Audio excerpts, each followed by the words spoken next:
वृन्दावनेश्वरि तवैव पदारविन्दम् प्रेमामृतैकमकरन्द रसौघपूर्णम् हृद्यर्पितं मधुपते स्मरतापमुग्रं निर्वापयत् परम शीतलमाश्रयामि। परम सच्चिदानंद घन आनंद समुद्र, प्रेम समुद्र, ज्ञान वैराग्य भक्ति ऐश्वर्य अनंत शक्तियों के स्वामी प्रभु श्री कृष्णचंद्र जी करुणा करके श्री अर्जुन जी को निमित्त बनाकर समस्त देहधारियों को परमानंद प्रदान करने वाला उपदेश कर रहे हैं। प्रभु का ये उपदेश संशय रहित अकाट्य सत्य है। जो इसे स्वीकार करे वही इसका लाभ ले सकता है। स्वीकृति के बिना लाभ असंभव है। आप भगवद्वाणी को याद कर सकते हैं, दूसरों को सुना सकते हैं, मान सम्मान आपको मिल सकता है, पर परमानंद की अनुभूति, जन्म मृत्यु के भयावह चक्र से मोक्ष, द्वंद्वों की सहने की सामर्थ्य, ये नहीं प्राप्त हो सकती। ये तो केवल स्वीकृति से ही होगा। याद कर लेने पर भी नहीं होगा, सुना लेने पर भी नहीं होगा, सुनने पर भी नहीं होगा। इसे मनन करके अपने आचरण में उतारने से होगा। और यह सबसे कठिन बात है। पर उपदेश कुशल बहु तेरे, उपदेश देकर दूसरों को समझाने में बहुत कुशल लोग मिलेंगे, पर आचरण में ऐसे घनेरे लोग नहीं होते। कोई बिरला ही होता है जिसकी कथनी और करनी एक हो। वाणी से कुछ बोला जाता है, हृदय में कुछ होता है और आचरण कुछ और ही होते हैं। यही संसारी पुरुष का लक्षण है। और जो वाणी में बोला गया वही हृदय का अनुभव है और वही जीवन में उतर चुका है। यही संत का लक्षण है। वाणी, मन और आचरण एक। ये तभी हो सकता है जब हम भगवद वाणी को स्वीकार करें, इस पर महत्व बुद्धि रखें। श्री भगवान कृपा करके कह रहे हैं कि जो तपस्या में संलग्न है उनका अधिकार तपलोक तक होता है। स्वर्गलोक, महालोक, जनलोक, इसके ऊपर है तपलोक, फिर इसके ऊपर है ब्रह्मलोक। तपस्वियों से भी अधिक है वो योगी, और ज्ञानियों से भी अधिक है वो योगी, और कर्मकांडियों से भी अधिक है योगी। इसलिए तुम योगी बनो। तो कौन से योगी बने? श्री भगवान कह रहे हैं योगिनामपि सर्वेषां मद्गतेनान्तरात्मना श्रद्धावान भजते यो मां स मे युक्ततमो मतः। मेरे मत से, तो जितने भी मत हैं, संप्रदाय हैं, साधन मार्ग हैं, सब भगवान के लिए ही है, भगवान से ही प्रकट है। और स्वयं श्री भगवान कह रहे हैं कि मेरे मत से, अर्थात ये अकाट्य अटल सर्वश्रेष्ठ मत, क्योंकि भगवान का वचन त्रिकाल सत्य है, वो सत्य नारायण है, वो सच्चिदानंदमय है। इसलिए कभी परिहास में भी प्रभु के श्री मुख से मिथ्या नहीं निकलता। श्री हरि समस्त गुरुओं के परम गुरु हैं। कोई भी कहीं भी किसी भी संप्रदाय का हो, सबके गुरु भगवान श्री हरि हैं। शैव संप्रदाय भगवान बोध संपन्न ज्ञान समुद्र करुणा स्वरूप महादेव जी से ही है। और महादेव जी भी भगवान श्री हरि का चरणामृत निरंतर अपने माथे पर धारण करते हैं। गांगम वारि मनोहारि मुरारि चरणच्युतम त्रिपुरारि शिरश्चारि पापापहारि पुनातु माम। भगवती गंगा जी भगवान श्री हरि का चरणामृत है। यही जानकर महादेव जी ने अपने मस्तक पर, जटाओं पर सदैव विराजमान किए हुए हैं। जितने भी संप्रदाय हैं, जितने भी मार्ग हैं, सब गुरुओं के परम गुरु प्रभु हैं। और प्रभु कह रहे हैं मेरा मत है, ये मेरा मत है कि तपस्वियों से भी, ज्ञानियों से भी, कर्मकांडियों से भी योगी अधिक है। सब योगियों में सर्वश्रेष्ठ योगी मेरे मत में वही है जो श्रद्धावान भजते यो माम, जो श्रद्धा पूर्वक केवल मेरा भजन करता है। यह बात है। श्रद्धा केवल प्रभु श्री हरि हमारे हैं, और वो जो कह रहे हैं उस पर कोई हमारा संशय नहीं, अविश्वास नहीं, उस पर कोई प्रश्न नहीं। ज्यों का त्यों स्वीकार कर लेना, इसे श्रद्धा कहते हैं। और भगवत मार्ग श्रद्धा से ही प्रारंभ होता है और श्रद्धा से ही पुष्ट होता है। प्रारंभिक श्रद्धा ही हमें अध्यात्म की ऊंचाई पर चढ़ाती है। जैसे ज्ञान के लिए भी भगवान ने कहा श्रद्धावान लभते ज्ञानम, श्रद्धावान ही शास्त्र के सिद्धांतों का ज्ञान प्राप्त करता है, और शास्त्र ज्ञानी ही जिसके अंदर विवेक जागृत हो चुका है वो अपनी इंद्रियों को संयम में करता है। तत्परः संयतेन्द्रियः, उस ज्ञान के परायण होकर जो उसे जानकारी मिली, उस जानकारी से उसने ये अनुभव किया कि संसार मिथ्या है, तो बहिर्मुख इंद्रियों को अंतर्मुख किया, उनको शासन में लिया। तत्परः संयतेन्द्रियः, अपने इंद्रियों को संयम में किया। अब उसको जो ज्ञान प्राप्त हुआ वो बोध है, वो जीवन मुक्त महापुरुषों का अनुभव है। श्रद्धावान लभते ज्ञानम तत्परः संयतेन्द्रियः, अब ज्ञानम लब्ध्वा, जब ये ज्ञान प्राप्त हुआ स्वरूप बोध, तो पराम शांति मचिरेणाधिगच्छति, वो ऐसी परम शांति को प्राप्त हो गया। आप कोई भी बड़े से बड़ा दुख या सुख उसके हृदय में विकार नहीं पैदा कर सकता, हर्ष या शोक का, ऐसी परम शांति। नवनिवृत्त निकुंज की उपासना में प्रथम हृदय श्रद्धा जो करे, आचार्य जन जाय अनुसरे, जहां जहां हरिवंश के रसिकन की सेवा जब होई, प्रीति सहित बूझो सब कोई, कौन धर्म हरिवंश को, कौन सुरीति कौन आचरण। ये कहीं भी देखो तो प्रथम श्रद्धा का ही महामहिम स्वरूप है। और श्रद्धा का तात्पर्य ही यही होता है, जैसा बोला गया, जो उपदेश किया गया, बिना क्यों में किए उसे स्वीकार कर लेना। इससे विश्वास पुष्ट होता है। जहां दृढ़ विश्वास हुआ तो भक्ति महारानी अपनी परिकर के सहित उसके हृदय में विराजमान हो जाती है। भक्ति का परिकर ज्ञान वैराग्य प्रेम परमानंद उसके हृदय में निरंतर विराजमान रहता है। अलग से उसे ज्ञान की साधना वेदांत पढ़ने की आवश्यकता नहीं है, अलग से उसे वैराग्य के लिए सिद्धांत पढ़ने की जरूरत नहीं है, अलग से उसे योग के लिए पद्मासन लगाने की, प्राणायाम करने की जरूरत नहीं। उसके प्राण सूक्ष्म हो जाएंगे। निरंतर भजन की वृत्ति से भोगों में प्राण स्थूल होते हैं, भजन में प्राण सूक्ष्म और पवित्र होते हैं। उसे प्राणायाम नहीं करना पड़ेगा, योग की स्थिति उसमें अपने आप आ जाएगी। और जो सत्य वस्तु सच्चिदानंद प्रभु का भजन करता है, उसे सर्वम खलमिदम ब्रह्म ने नानास्ति किंचन, इसके लिए उसे उपनिषद नहीं पढ़ना पड़ेगा। ये अनुराग की ऐसी वृत्ति होगी कि जिधर देखेगा उधर वही अपना परम प्राण प्यारा प्रीतम दिखाई देगा। जड़ चैतन्य कछु नहीं दिखत, जहां दिखत तहां श्याम खड़े। ये आ गई ज्ञान की सर्वम खलमिदम ब्रह्म। ये उपनिषद तत्वदर्शी महापुरुष अनुभव करते हैं। भक्त को सहज में बिना किसी प्रयास के भगवत चरणारविंद की आश्रय वृत्ति और भजन से ऐसा महामहिम स्वरूप प्रकाशित हुआ। जड़ चैतन्य कछु नहीं दिखत, जित दिखत तित श्याम खड़े। बिहल बिकल संभार न तन की, घूमत नैना रूप भरे। हो ज्ञानी तो केवल इतना अनुभव करके मुक्त हो जाता है, भक्त इस अनुभव में अनुराग की बाढ़ आ जाती, प्रेम, वो प्रेम रस का रसास्वादी उस ज्ञान की स्थिति से भी आगे बढ़ जाता है।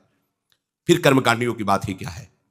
भगवान कह रहे हैं तपस्वी ज्ञानी और कर्मकांडियों से भी श्रेष्ठ योगी वो है जो श्रद्धा पूर्वक, श्रद्धा बस समझ लीजिए बहुत बड़ी बात है श्रद्धा। ये नहीं है तो फिर याभ्याम बिना न पश्यन्ति, स्पष्ट है, इसके बिना आप अनुभव नहीं कर सकते, देख नहीं सकते प्रभु को।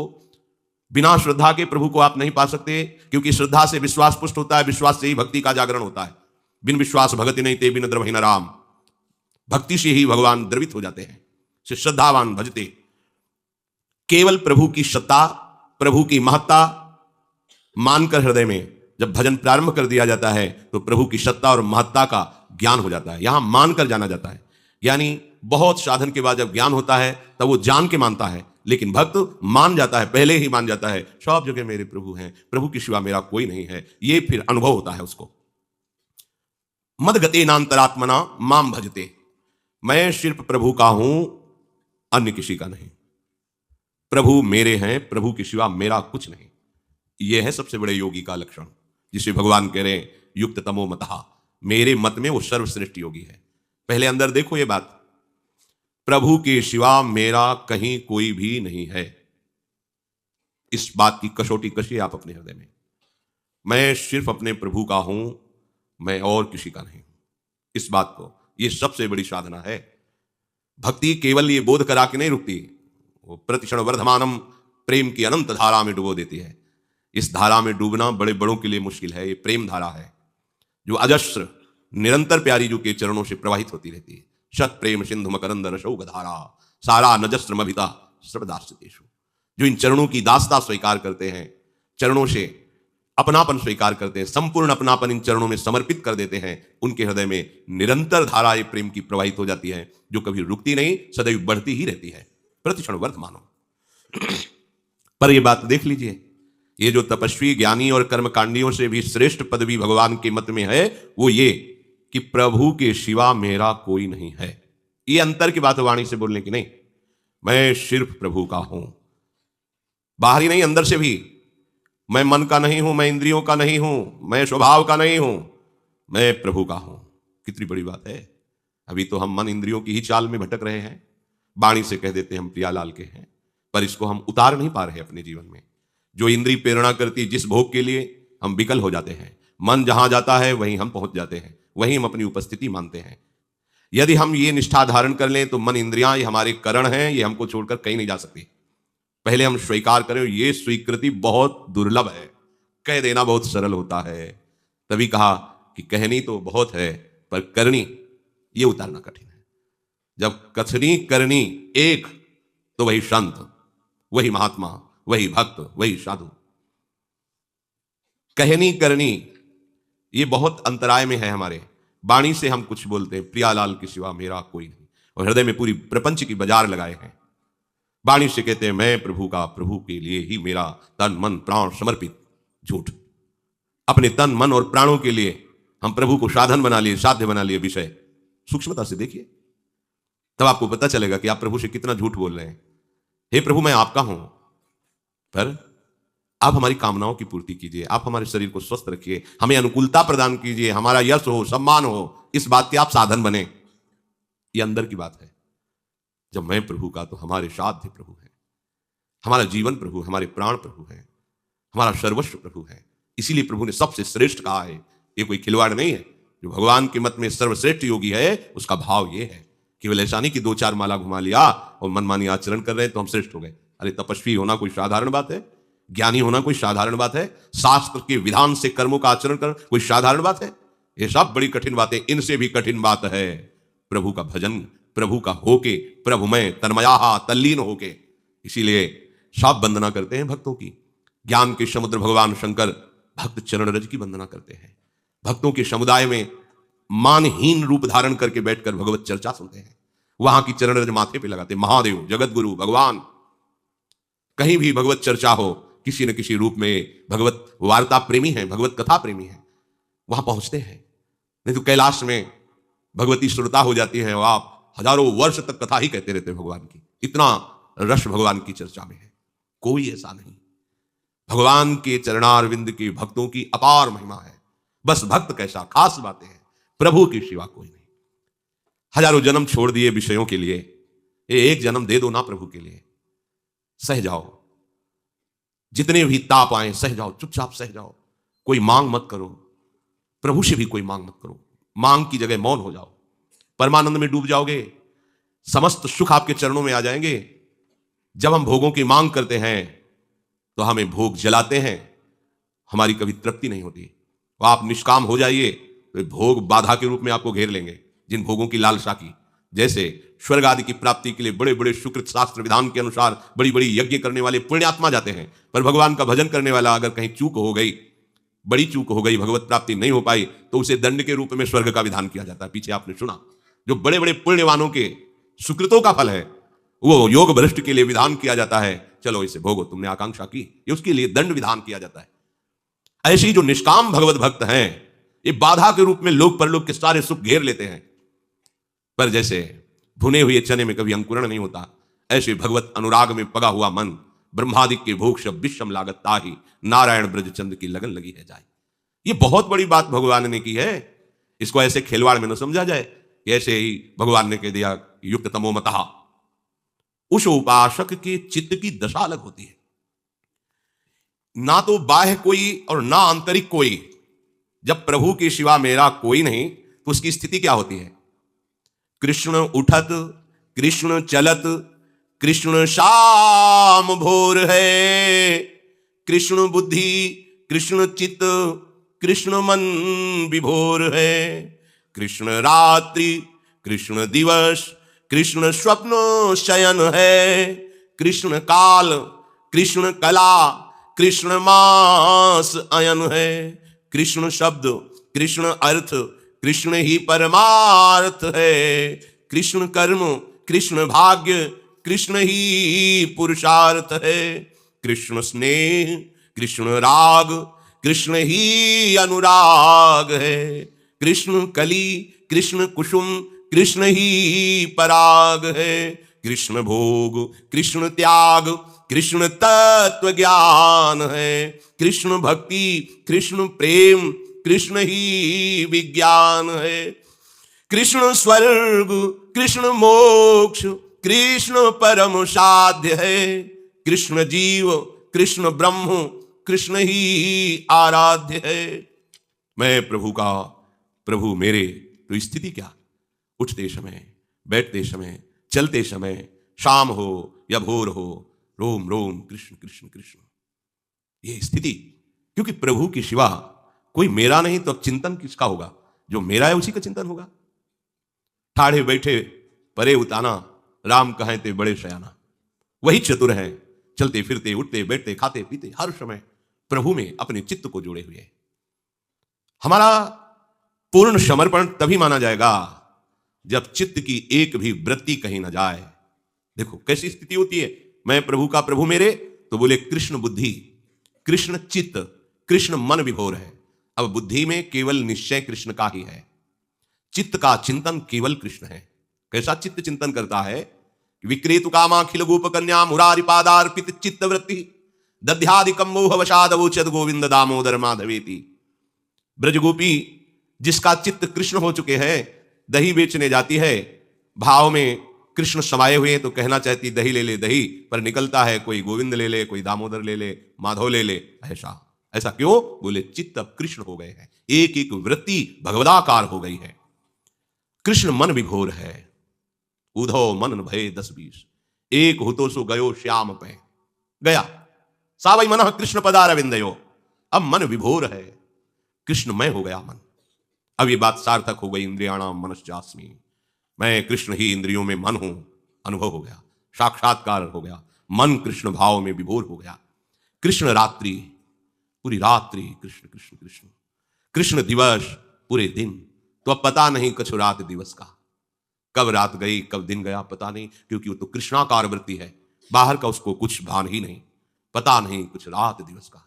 निशिद्योष जानत ना ही सजनी, एक रस भीजी रहे। कब रात कब दिन कुछ पता नहीं। क्यों? क्योंकि रात कृष्ण, दिवस कृष्ण, कृष्णाकार वृत्ति है, तो कौन परिचय प्राप्त करे? जैसे रात में डूबे कृष्ण सुमिरन में, वैसे ही दिन गया तो रात दिन एक ही, तो रात दिन का भान नहीं, केवल कृष्ण का अनुभव हो रहा है। अब शयन हुआ तो स्वप्न में कृष्ण, अगर नींद है तो कृष्ण में ही, जागृत है तो कृष्ण में ही, समय है तो कृष्ण, विशेष गुण है तो कृष्ण, महीना अयन सब कृष्ण। ओह, उत्तरायण दक्षिणायन अयन कृष्ण। कोई भी शब्द कृष्ण, जैसे शास्त्र कहते हैं भगवान सर्वत्र ऐसे विराजमान हैं जैसे आ हर अक्षर पर विराजमान है, का, खा, गा, ज्ञा, का से लेकर ज्ञा तक बोलो, सब में आ समर्पित है, विराजमान है। आ ही उसकी भूमि है। चा, छा, जा, झा, आ, ऐसे ही चराचर जगत का आधार ब्रह्म है। तो सब शब्दों से कृष्णाकार अनुभव कराते हैं, सब कृष्णमय शब्द है, सब शब्दों का अर्थ कृष्ण है। महाप्रभु चैतन्य देव से कोई भी सूत्र पूछते आकर विद्वान, तो इसका अर्थ क्या है? तो कहते कृष्ण। तो सब कहते कि ये तो पता नहीं कैसे बावरे हो रहे हैं कि शास्त्र की बात का, सिद्धांत का उत्तर ही नहीं देते। वास्तविक सब शास्त्र और सिद्धांत का उत्तर यही है, कृष्ण।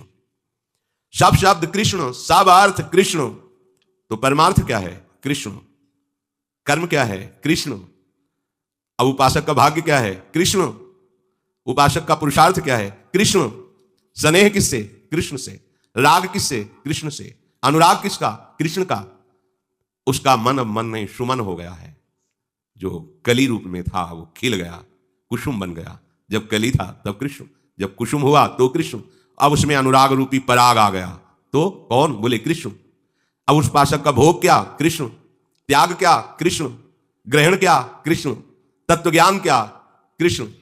आहा, कृष्णात् परम किमपि तत्व महम न जाने। कृष्ण से भी बढ़कर कोई तत्व है ऐसा मैं नहीं जानता। मधुसूदन सरस्वती जी महाराज।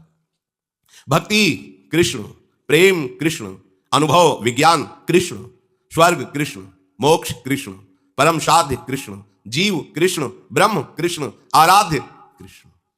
ये इसीलिए भगवान ने कहा तपस्वियों से, ज्ञानियों से, कर्मकांडियों से भी वो योगी श्रेष्ठ है। सर्व कुछ कृष्णाकार, तन्मया, ये स्थिति होती है सब जगह। हे सखी, मेरे नेत्रों में पता नहीं क्या हो गया, यमुना को देखती हूं तो कृष्ण, लताओं को देखती हूं तो कृष्ण, भूमि में देखती हूं तो कृष्ण, आकाश में देखती हूं, अरे तेरे में भी देख रही तो अब तू दिखाई नहीं दे रही कृष्ण, जित देखूं तित श्याम नहीं। हमें लगता है मेरी नेत्र की पुतरी को कुछ हो गया है, क्योंकि जिधर देखती हूं कृष्ण ही कृष्ण दिखाई देते हैं। सखी और क्या कहूं, अपने शरीर को देखती हूं तो कृष्ण दिखाई देते हैं। श्याम हमारे तन मन धन है, श्याम हमारे जीवन प्राण, श्याम हमारे अंग अंग में, रोम रोम में बसे महान। श्याम मिले ही रहते हैं नित, नहीं छोड़ते हैं पले, घर में बन में भीतर बाहर, सदा साथ रहते रख टेक। परम ज्ञानी उद्धव जी बृहस्पति के शिष्य, बृहस्पति के ही समान ज्ञानी, भगवान के सखा पद पर स्थित, भगवान श्री कृष्ण के साथ भोग आरोपते हैं, भगवान की पोशाक पहनते हैं, भगवान से वार्ता करते हैं। एक तरह श्री कृष्ण और उद्धव अभेद हैं। ऐसा महान, देखो भगवान ने कहा तपस्वियों से, ज्ञानियों से, कर्मकांडियों से भी मेरे मत में वो योगी श्रेष्ठ है, जो श्रद्धापूर्वक केवल मेरे को भजता है, केवल मेरे को। आए समझाने के लिए परम ज्ञानी उद्धव, लेकिन ये महान योग में स्थित है। ये इस योग का परिचय अभी तक उद्धव को नहीं था। ज्ञानियों में शिरोमणि है, भक्तों में शिरोमणि है, भगवान के समीप रहते, भगवान को देखते, भगवान के साथ ही है, भगवत स्वरूप ही है, पर इस योग का परिचय नहीं था। जब ब्रज गोपी के दर्शन हुए और ये स्थिति देखी, तब उनको लगा अभी तो हमें कुछ है ही नहीं। तब चरण रज में लौटते हैं और ये आकांक्षा नहीं करते कि मैं श्री कृष्ण के सानिध्य में सदैव रहूं, वो तो उनको प्राप्त ही है। आकांक्षा करते हैं क्या ऐसा हो सकता है, आशा में हो, अहो क्या मेरी ये आशा पूर्ण हो, अहो आश्चर्य में है, अहो क्या ये मेरी आशा पूर्ण हो सकती है कि मुझे ब्रज वृंदावन की कोई लता बना दी जाए, औषधि बना दी जाए। ये कौन बोल रहा है? जो भगवान के सानिध्य में निरंतर प्रकट में रहते हैं। क्या स्थिति होगी जो निरंतर प्रभु के साथ खाते पीते हंसते खेलते बात करते हैं, वो मांग रहे हैं प्रभु के सानिध्य को नहीं। वो कह रहे क्या असंभव है, इसलिए अहो क्या ऐसा हो सकता है कि मैं वृंदावन की कोई घास बन जाऊं, कोई औषधि बन जाऊं, कोई लता बन जाऊं। क्यों बनना चाहते हो? क्योंकि इन ब्रज गोपियों की चरण धूलि मुझको मिलती रहेगी। जो मुझे प्रभु के सानिध्य में भी अनुभव में नहीं आया, वो अनुभव इन ब्रज गोपियों की चरण रज में आया। सबसे बड़े योगी शनकादि नारदादि जब गोपी जनों के सौभाग्य को देखते हैं तो ध्रुवदास जी ने लिखा है, वो अपने भजन को बाद मानते हैं। इनके आगे मेरा भजन क्या है? भगवान ऐसे नहीं बोल रहे कि मेरे मत में सर्वश्रेष्ठ योगी वही है। कौन? जो केवल मेरे को समर्पित करके रात दिन मेरे में डूबा हुआ। कैसा डूबा हुआ? श्याम हमारे तन है। देखो बोले पांच भौतिक मिथ्या मरण धर्मा शरीर अब नहीं रह गया, अभी मरण धर्मा शरीर नहीं रह गया। जैसे लोहे की कोई कदर नहीं, पर पारस के स्पर्श से वो बड़े बड़े श्री विग्रहों के माथे पर चढ़ करके श्रृंगारित होता है, सुशोभायमान होता है। ऐसे ही लोहे की तरह हम किसी काम के नहीं हैं, पर संत महापुरुषों के, भगवत प्रेमी महात्माओं के चरण रज स्पर्श से वो भगवत पार्षदों की, श्री जी की दासियों की निज पंक्ति में आ गया। बड़ी दुर्लभ बात। ये शरीर पांच भौतिक नाशवान मिथ्या है। कब तक? जब तक ये प्रभु को समर्पित नहीं होता। नहीं, ये भी भगवत स्वरूप हो जाता है, शरीर भी भगवत स्वरूप। बोले श्याम क्या है? बोले हमारे तन है, मन है और हमारे धन है। देखो क्या आपके हैं? सर्वश्रेष्ठ मार्ग। हमारे तन मन धन केवल प्रियालाल है, प्रभु है, बस। जांच करो इस बात की अपने हृदय में, तो हम बहुत दूर पाए जाएंगे इस स्थिति से, बहुत दूर। मतलब अभी कहीं किसी कोने में बात नहीं आई कि प्रिया प्रीतम हमारे तन है, हमारे मन है, हमारे धन है। जब ये बात आएगी ना, तो और कोई बात रही नहीं गई, कोई साधना नहीं रह गई, कोई बात नहीं रह गई। अब तो कहा कहो एक जीव शखीरी बात की बात की बात, ऐसी स्थिति प्राप्त हो जाएगी। ये स्थिति साधन से नहीं होती, ध्यान रखना। ये कृपा पात्र जन जो होते हैं उनको ऐसा संग मिलता है, संग से स्वीकृति होती है। समझ, एक है साधन मार्ग और एक है संग। भक्त कृपा एक ही मानो, ध्रुवदास जी ने कहा। भक्त संग और कृपा एक ही शब्द के पर्यायवाची। भगवत प्रेमी महात्माओं का मिलन हुआ और उनके संग से स्वीकृति हुई, तो जो कई जन्मों की साधना से नहीं हो सकता, वो स्वीकृति से शुरू हो गया। स्वीकृति होना बहुत कठिन होता है। जैसे छोटी छोटी कम अवस्था वाले बच्चों में भी हमारे माई श्यामा जो को राज, मैं श्री जी का, मैं श्री जी की, बहुत बड़ी उपलब्धि है। बस कुसंग ना होने पावे और यही बात छा जाए, तो जो कई जन्मों की साधना से स्थिति नहीं होती, वो उनकी स्थिति सहज में इसी जन्म में बिना साधना के केवल संग के प्रभाव से हो जाती है। श्याम हमारे जीवन, क्या हम प्रिया प्रीतम से ही जीवित हैं? अन्न से, जल से, विषयों से, ऑक्सीजन वायु से, या प्रिया प्रीतम से? हमारा जीवन क्या है? प्रिया प्रीतम। अब जैसे वायु रोक दी जाए तो हम छटपटा जाएंगे, प्राण निकल जाएंगे, क्योंकि वायु जीवन है। ऐसे ही प्रिया प्रीतम का विस्मरण हो तो हमारे प्राण निकलने जैसा कष्ट होना चाहिए, तब माना जाएगा आपके जीवन प्रिया प्रीतम है। जैसे हमारा जीवन वायु है, जल है, अन्न है, तभी तो शरीर का पोषण हो रहा है। अन्न रोक दो कमजोर होने लगेगा, जल रोक दो शिथिल हो जाएगा, वायु रोक दो मर जाओगे। हमारे जीवन प्रियालाल है, उनका नाम, उनका रूप, उनकी लीला, उनका धाम, इसी से हम जीवित हैं। जैसे अन्न जल वायु, ऐसे नाम रूप लीला धाम, ये हमारा जीवन है, इसके बिना हम जी नहीं सकते। तब बात आई कि प्रियालाल हमारे जीवन प्राण है। श्याम हमारे अंग अंग में, रोम रोम में बसे महान। अब उसे रोम रोम अनुभव होता है प्रभु का, ये मेरा शरीर है, ये मेरा रोम है, ऐसा नहीं। अब श्याम ही तन है, उस उपासक का तन श्याम है, मन श्याम है, तो रोम रोम श्याम में हो गए। श्याम मिले ही रहते नित, नहीं छोड़ते हैं पल एक। यही देखा था उद्धव जी ने गोपीजनों में। वो समझ रहे थे विरहिणी हैं, श्याम सुंदर मथुरा में वास करते हैं। श्याम सुंदर उनके रोम रोम में वास करते हैं। केवल भक्तों के हृदय में वास करने की बात आती है, लेकिन प्रेमियों के रोम रोम में श्याम सुंदर वास करते हैं। ये अनुभव की बात है, कोई अलंकारिक शब्द नहीं है। श्याम मिले ही रहते हैं नित, नहीं छोड़ते हैं पल एक। वो नहीं छोड़ते हैं।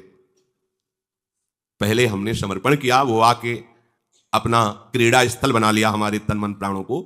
अब उनको इतना अच्छा लगा कि ये मेरा ही घर है।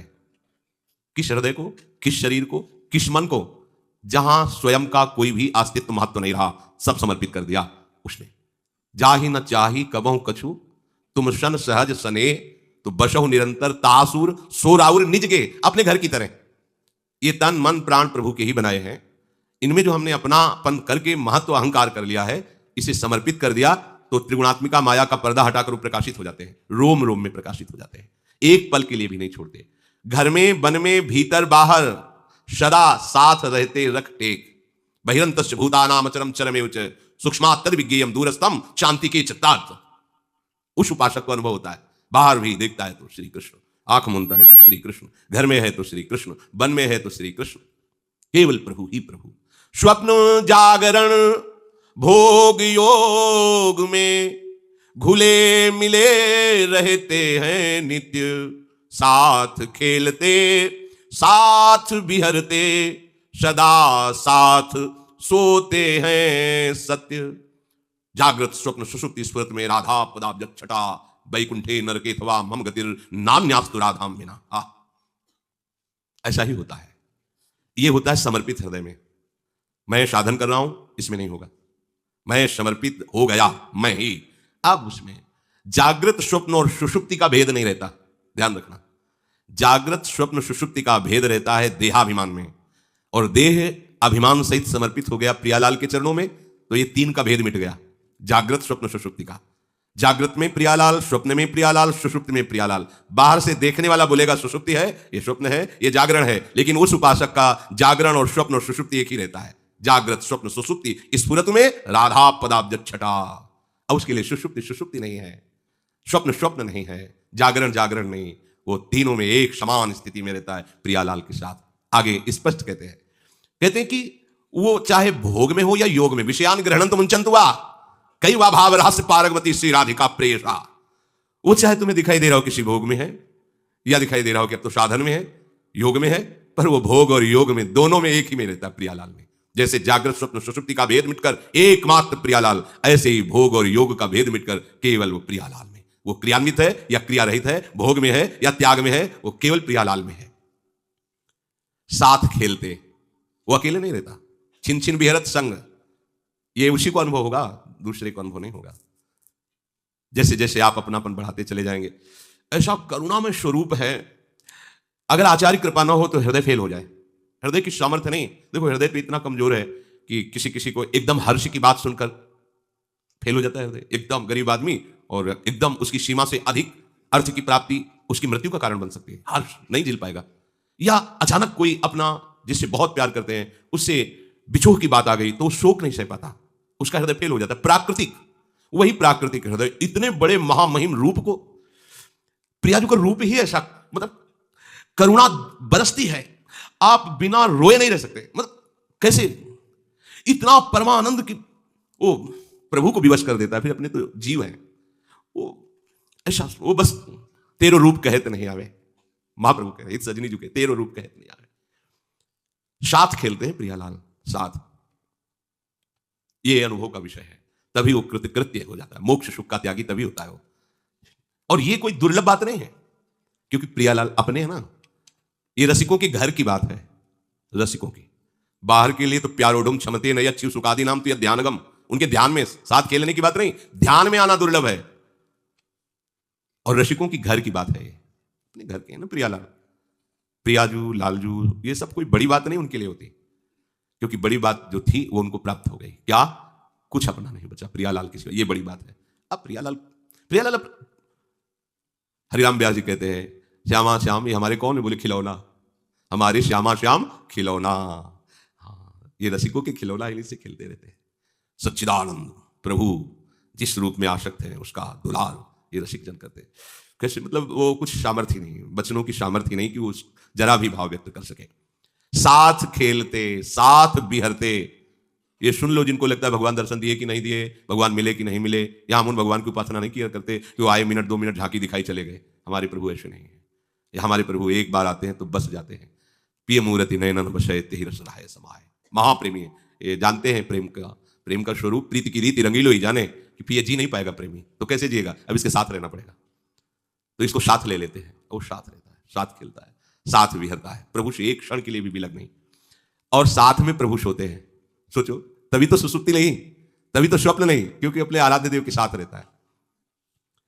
आप जैसे जैसे प्रभु में समर्पित हो जाएंगे वैसे वैसे आपको अनुभव होने लगेगा, वैसे ही आपको सामने दिखाएगा, इशारे मिलने लगेंगे, प्रभु कैसे मुस्कुरा रहे हैं, प्रभु क्या चेष्टा कर, आपको दिखाई दे। वो केवल भावना कोरी नहीं होती, वो सत्याभास होने लगता है। धीरे धीरे धीरे धीरे जब स्थिति शरीर से ऊपर उठ जाती है तो अनुभव होता है हर समय प्रियालाल खेल रहे साथ में। कमल दक्षिण भुजा बाम भुज अंश सखी। सोचो कैसा सौभाग्य, इससे बढ़कर कोई सौभाग्य हो? गोपीजनों के सौभाग्य का वर्णन बड़े बड़े महापुरुष जन करते हैं। क्यों? क्योंकि लाल बिहारी, और यहां लाल बिहारी जिनकी रूप माधुरी में बिके हुए हैं, वो प्यारी जो कमल दक्षिण भुजा बाम भुज अंश सखी। सोचो प्यारी जू का ऐसा स्वरूप, सहचरी के बाम भुजा गावत सरस मिली मधुर स्वर राग जी, स्वामिनी जू के साथ, ये करोड़ मोक्ष सुख थूक देने के बराबर है इस सुख के आगे। ये सुख सब सुखों के ऊपर सार सुख विराजमान, प्यारी जू नंद सुत मनमोदकारी विरह सागर तरन, दास परमानंद छिन छिन श्याम जिनकी शरण। वो प्यारी जू दासी वत्सला कर ही रहा था, ये मेरी प्रिय सखी है, इशारा देती है नजदीक आओ जी, और नजदीक आओ। और प्रीतम के द्वारा रसास्वादन किया हुआ वो चर्वित रसास्वादन किए हुए अपने पान को अपने श्रीमुख से दासी को प्रदान, जो परमानंद का अनुभव महासुख का उसको हो रहा है। कैसा सुंदर स्वरूप वर्णन। लुलित नो लवंगो धार कर्पूर पूरम प्रीतम मुख चंदोदगीर्ण तांबूल घन पुनक कपूला स्वादयंती मदास्तिर पयतु किमपि दासी वत्सला कर ही राधा। कभी आनंद में उमग रही, एक तरफ प्रीतम एक तरफ प्यारी और बीच में सहचरी। ये सुख किसी को नहीं मिला, ये सुख किसी को नहीं, दोनों ऐसे देख रहे हैं और बीच में परमानंद में डूबी हुई ऐसे महाप्रेम सिंधुओं का दुलार। साथ खेलते साथ बिहरते, सेवक जी कह रहे छिन छिन बिहरत संग छिन छिन निर्खत प्रेम भय। हम भूल गए यही हमारे वास्तविक प्रीतम है। अनंत जन्मों से हम माया के थपेड़ों में भटकते दूर चले गए। आज कृपा सिंधु की कृपा से, जैसे वायु में तिनका प्रेरित होकर कहीं गिर जाए जाके उसकी सामर्थ्य नहीं, ऐसे अपने लोगों को श्री जी की कृपा रूपी वायु ने धाम पहुंचा दिया। हमारी सामर्थ्य के बाहर की बात, तिनके की सामर्थ्य एक अंगुल भी चलने की नहीं, पर वायु के प्रवाह से वो आकाश को छूता हुआ उच्च चोटी पर विराजमान हो जाए। ऐसे ही अपने लोगों पर कृपा हुई और सर्वोपरि रस उपासना नित्य विहार रस जो ऋषि मुनियों के लिए भी दुर्लभ है, वो रस हमें पान करने के लिए प्यारी जी ने अवसर दे दिया। छिन छिन बिहरत संग छिन छिन निर्खत प्रेम भरी, छिन जस कहत अभंग छिन छिन रुदन करंत छिन गावत आनंद भरी छिन छिन हार हसंत। कैसी स्थिति, त्रपित न मानत नयन कुंज रंध्र अवलोकितन या सुख कहत बने। सेवक जी कह रहे नित्य बरधत अनुराग भाग अपनो करिमानत नित्य नित्य नव केल निरख नयनन सच मानत। ये प्राप्त हो रहा है, मैं अपने मुख से अपनी बात कह रहा हूं, हरिवंश बल। यद्यपि ऐसा शास्त्रों में कहा गया कि अगर अपने हृदय की बात कह दोगे तो कम हो जाएगी, तो कह रहे कि मैं हरिवंश बल से कह रहा हूं। नित्य बरधत अनुराग भाग अपनो करिमानत नित्य नित्य नव केल निरख नयनन सच मानत। ये बस इसमें एक ही खास बात है, केवल अपनापन, प्यारी रूप प्यारे रूप, ये सर्वोपम भगवान के मुख्य। गीता ऐसा भगवान की वाणी, किसी भी संप्रदाय में कहीं भी है, विश्व की चरम शास्त्र सिद्धांतों के ऊपर विराजमान ये ग्रंथ है गीता, चरम अवस्था में। कोई भी किसी भी संप्रदाय का हो, सब गीता जी को स्वीकार करते हैं। गीता जी सार्वभौम ग्रंथ है, सार्वभौम, किसी एक संप्रदाय का नहीं, सार्वभौम, क्योंकि सार्वभौम जगत गुरु भगवान की वाणी। वो कह रहे ज्ञानियों में, तपस्वियों में, कर्मकांडियों में सबसे श्रेष्ठ योगी वही है जो श्रद्धापूर्वक मेरा भजन करता है, बस केवल एक प्रभु में। बड़ी उत्तम अवस्था प्राप्त होती है। ब्रह्मबोध एक सीमा है, अखंडानंद। प्रेमी इसको भी आगे क्रॉस कर जाता है। ध्रुवदास जी ने लिखा है, ब्रह्म ज्योति को तेज जहां, योगेश्वर धरे ध्यान, ताही को आवरण तहां, नहीं पावे को जान। उस आवरण को नहीं भेद सकता, लेकिन हरिवंश शरणागत रसिक महापुरुषों की कृपा कटाक्ष से उस तेज आवरण को भेद कर, अखंडानंद को भेद कर, वो नवनिवृत्त निकुंज के श्री स्वामी जी के चरणारविंद के समीप पहुंच जाता है। नहीं, तेजोरूप निकुंज यहां पहुंचना बहुत कठिन। प्यारी जी के चरण कांति से जो अद्भुत तेज प्रकट हो रहा है, बस योगी जन लीन हो जाते हैं, उस आवरण को भेद कर श्री चरणों तक पहुंच सके, इतनी सामर्थ्य नहीं रहती। ब्रह्म तेज को ज्योति जहां, योगेश्वर धरे ध्यान, ताही को आवरण तहां, नहीं पावे को जान। आगे वो वर्णन करते हैं उस उपासक की स्थिति क्या।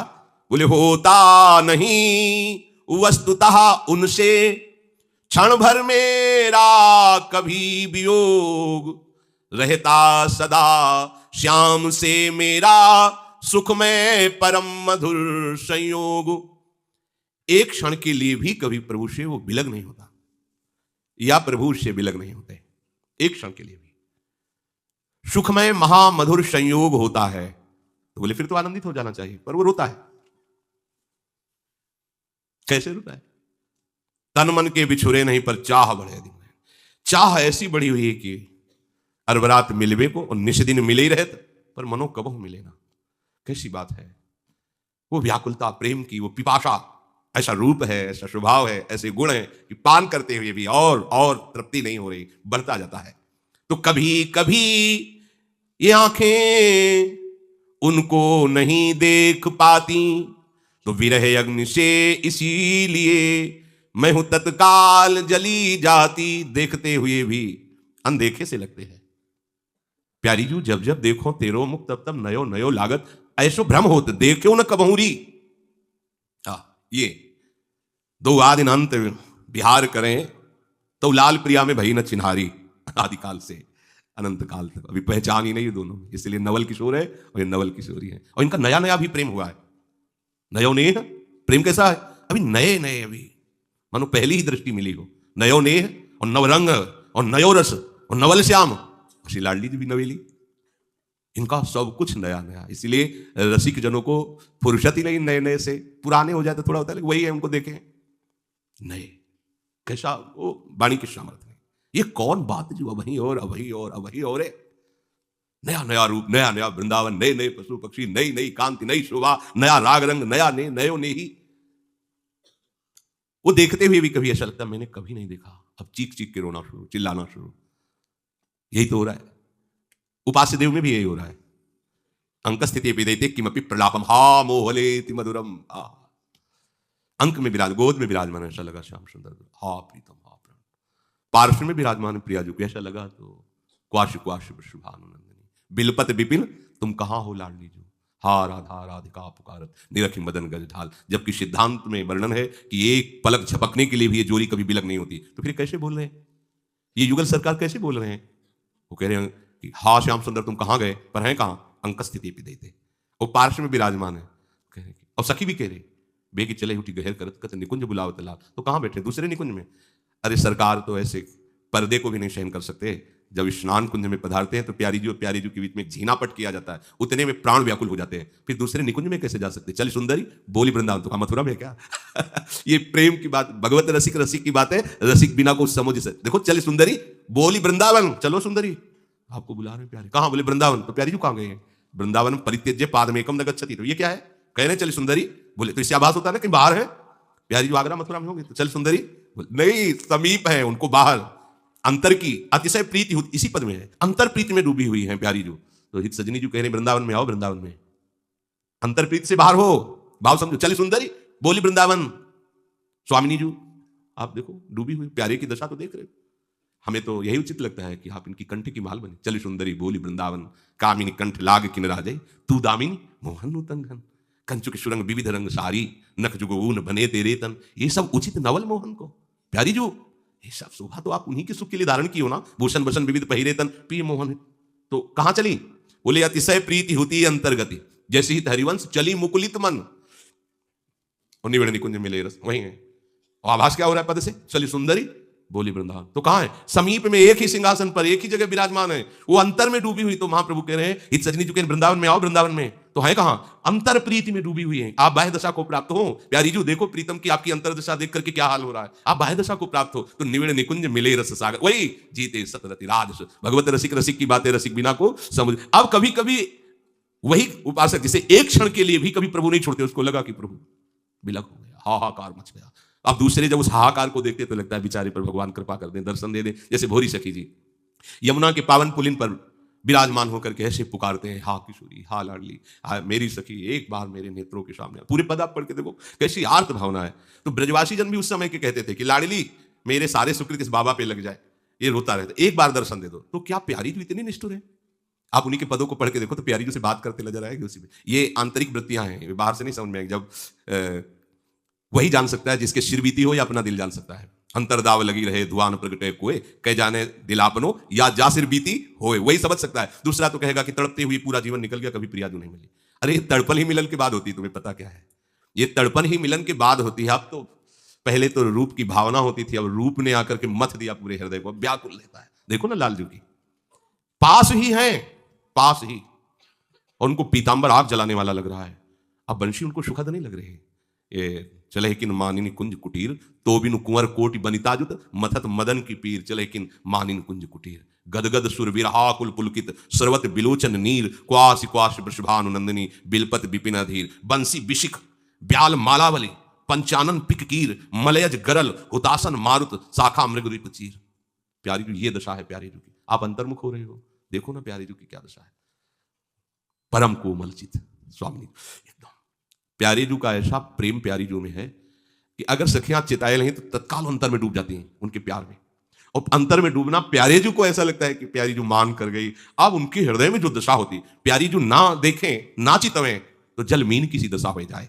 जैसे मछली को जल से अलग करो तो तड़पने लगती, प्यारी जू के नेत्र हटे अंतर्मुख हुए तो क्वाश क्वाश कैसी विरह। ये स्थूल विरह नहीं है, ये प्रेम का सूक्ष्म स्वरूप नवनिवृत्त निकुंज में है। कभी कभी आंखें ऐसा अनुभव करा देती प्रीतम दूर गए क्या, वो विकल होकर रो रहा है। ये कहीं स्थिति न मिलेगी कर्मकांडियों में, न तपस्वियों में, न ज्ञानियों में। भगवान जो कह रहे हैं कि वो सर्वश्रेष्ठ योगी है, तो स्थिति भी देख लीजिए। अब तत्काल उसको इतनी विराग में, जैसे प्यारी जी और प्यारी जी के महाप्रेम में वर्णन है कि अगर पलक झपक जाए ऐसे, इसे निमिष कहते हैं। तो देखो स्वयं हित सजनी जी से कह रहे हैं लालजू महाराज कि जब जब रुकत पलक संपुट लट अति आतुर अकुलात, लंपट लव निमेश अंतर तय। निमेश इसे कहते हैं लव, निमेश अंतर तय, अलप कलप शत 700 कल्पों का वियोग एक पलक झपकने में लालजू को अनुभव होता है। ऐसे महाप्रेमी, ऐसा अनुभव हुआ प्रियालाल तो कभी मिले ही नहीं। मनो कबहू मिले, निस्दिन मिले ही रहते, पर मनो, ये प्रेम की महिमा है, कबहू मिल। अब हाहाकार मच गया हृदय में, चिल्ला चिल्ला के रोना, तड़प रहा है। दूसरे समझ रहे हैं कि अभी नहीं मिले ही रहते, मनो कबहू मिले। बोले हमारी समझ में नहीं आएगा। भगवत रसिक रसिक की बातें रसिक बिना को, इसीलिए ये पंक्ति जोड़नी पड़ी। भगवत रसिक रसिक की बातें रसिक बिना, प्रेमियों की बात तुम समझ जाओगे क्या? एक साथ सम्मिलित, उसी के बाद एक रस बिना तनिक से भी व्यवधान, मिले मिलाए रहते हैं वे प्रीतम मेरे श्री भगवान। एक क्षण के लिए भी वो अलग नहीं हो सकते, क्योंकि अब मैं और तू नहीं रह गया। ब्रह्म नहीं, माया नहीं, नहीं जीव नहीं काल, अपनी शुद्ध ना रही, अब एक रहे नंदलाल। तो बिछड़ेंगे किससे? अपने आप से। एक साथ सम्मिलित, एक रस बिना किसी व्यवधान के, वो हर समय हमें मिलाए रहते हैं और हमसे मिले रहते हैं। हम मिलाए और मिले ये केवल समझाने के लिए, अब दो रह ही नहीं गए। प्रेम गलियत साकरिता में दो न समाये, अब तो प्रीतम ही प्रीतम केवल विराजमान है। इसीलिए इससे बड़ा कोई योग नहीं। श्री भगवान कहते हैं योगिनाम अपि सर्वेषां मदगते नान्तरात्मना, श्रद्धावान भजते यो माम स में युक्त तमो मतः। हे अर्जुन, संपूर्ण योगियों में जो श्रद्धा पूर्वक मुझ में तल्लीन हो गया है, ये जो स्थिति वर्णन है ये तल्लीनता के, कि अब दो नहीं रह गए। मेरे मत से ऐसा तल्लीन भक्त सर्वश्रेष्ठ है समस्त योगियों में। तो हमें इस भाव में नहीं जाना कि मैं सबसे श्रेष्ठ हूं। हमें जाना है कि प्रभु की जो पसंद है वही हमारी पसंद होनी चाहिए। हमें इस भाव में नहीं जाना कि ये ज्ञानी इससे तो श्रेष्ठ ही है, हम ये योगी इससे भी श्रेष्ठ है, कर्म का इससे भी श्रेष्ठ है, और साधारण भक्तों से तुम श्रेष्ठ ही है, क्योंकि भगवान ने कहा है कि तुम्हारे अभिमान पोषण के लिए नहीं है। इसको कैसे भाव में लेना है कि मेरे प्रीतम को जो पसंद है वही मुझे पसंद है। अगर प्रीतम को पसंद है कि ऐसा भक्त मेरे मत में, तो मुझे वैसा ही प्रीतम के बल से उनकी पसंद का बनना है। सेवक वही है जो स्वामी के मन पसंद चले। श्री कृष्ण अनुकूलेन प्रतिकूलस्य वर्जनम। तो हमारा लक्ष्य बन गया श्रद्धा पूर्वक एकमात्र अपने प्रिया प्रीतम के चरणों का आश्रय लेकर निरंतर भजन करना, क्योंकि इसे वो पसंद करते हैं, सबसे ज्यादा इस बात को वो पसंद करते हैं। तो जो उनको पसंद है वही हमें पसंद है। अपने स्वामी की इच्छा में इच्छा को मिला देना ही दास का दासत्व है। सेवक की यही सबसे बड़ी सेवकाई है कि अपनी इच्छा को अपने स्वामी की इच्छा में समर्पित कर दे। स्वामी की इच्छा ही हमारी इच्छा है, हमारी कोई इच्छा नहीं। जोई जोई प्यारो करे सोई मोहि भावे। फिर बाद की स्थिति आती है भावे मोहि जोई सोई सोई करे प्यारे। अब दो नहीं रह गए, अब एक मन हो गया, एक बुद्धि हो गई, एक चित्त हो गया, एक अहम हो गया, अब दो नहीं रह गए। यही सर्वोपम स्थिति शिष्टाचार। श्री राधा वल्लभ लाल।